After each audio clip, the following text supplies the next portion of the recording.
From 1861 to 1865, there were at least 23 Confederate units, totaling more than 2,000 men were raised here, right here in Orangeburg. And yes, some of these men were African Americans. See, the Sons of Confederate Veterans, we don't discriminate. We have African American members and we welcome with open arms.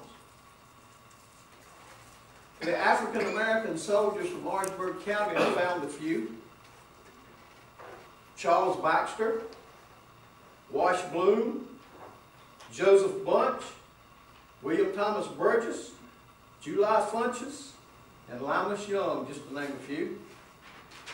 These men and this flag represents them.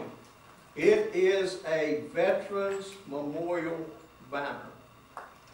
And this flag represents all Confederate soldiers, regardless of race, creed, or color. The Sons of Confederate Veterans goes on record as both supporting and reinforcing the decision made by your zoning administrator. And also that I understand that I believe that according to my review, and again I'm not an attorney, that spot zoning is illegal.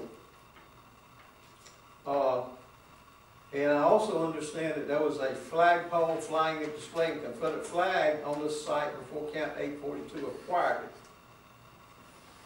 It was not a problem then. Why should it be a problem now? Tommy Duras, this is a political football.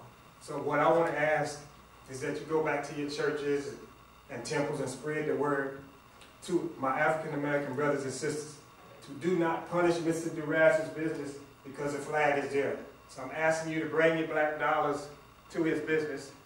I don't see why we can't do both. As far as the flag flying and bringing it down, I'm going to remain neutral on that comment. And I ask my community not slay me because I see it from both sides. But we can come to an agreement here. We can come to a day where Mr. Braxton supports and takes some of his friends to Mr. Duras's business and spend some of his dollars. So I just want this community to heal because I think one of the biggest problems was after the day, Emmanuel 9, when that happened, if I'm right, someone took a bigger flag, took down that flag, and put a bigger flag up. So that was like a slap in African American's face, Mr. Braxton. So I'm just letting you know. But I don't think you had anything to do with that. So I'm saying, but at the same time, we can still come to an agreement here. So I'm saying Orangeburg is a town where we all get along, and so I know a lot of sensationalism sells newspapers, but I'm just asking, skip Orangeburg. We don't really need that here. And so we do get along in Orangeburg. That's all I got to say. Thank you. Thank you, sir. I want to give you an example that happened to me a number of years ago. I'm a retired real estate broker. After my retirement, I was called as expert witness in several cases, and one in particular in the upstate. A gentleman had a farm, third generation, many acres.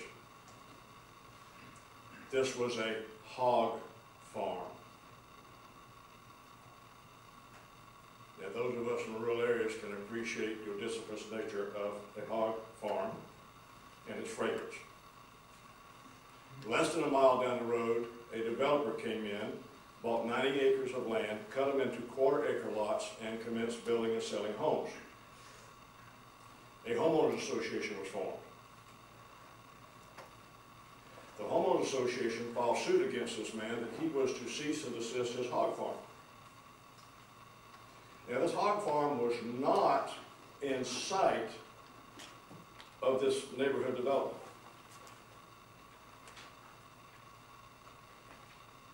But the court ultimately found that the burden was upon the potential and subsequent homeowners to do their due diligence and to see what was surrounding them, what is in the area, where are the schools, where's the fire protection, where's the ingress egress, can you get in, can you get out, What's the traffic like? What are your neighbors like? On another one, a complaint was brought against a neighbor who had his home and a swimming pool prior to the other neighbors coming in. He had small children. The neighbor filed a complaint that the children were laughing and playing and splashing in the pool. This can become absurd. This can become ridiculous. In our great nation, a person has the privilege and the honor shown to very few throughout the world of the right of private property ownership to do with as they see fit, as long as it does not infringe on the rights of their neighbors. The owner of this property can be anybody, any organization. Taxes are paid, they do what they want to within reason.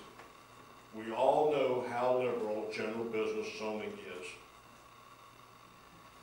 Your zoning administrator rightfully came down on the side of Orangeburg in this matter. As it stands, your zoning ordinance does not offer any whatsoever objections to the current use of this property. And if someone objects to that flag, don't look at it. Don't look at the monument. Go on by, keep going. Don't let it bother you. It is the sole purpose of this committee to determine whether we uphold the findings of our zoning administrator or deny. Can I get a motion for the decision, please? Madam Chair, I make a motion that we uphold the decision of the zoning administrator based on his findings. Can I get a second? Second. All in favor of upholding the motion of our zoning administrator, let it be known by showing of your right hand. Any opposed? So the zoning board has agreed upon the decision that the zoning administrator made.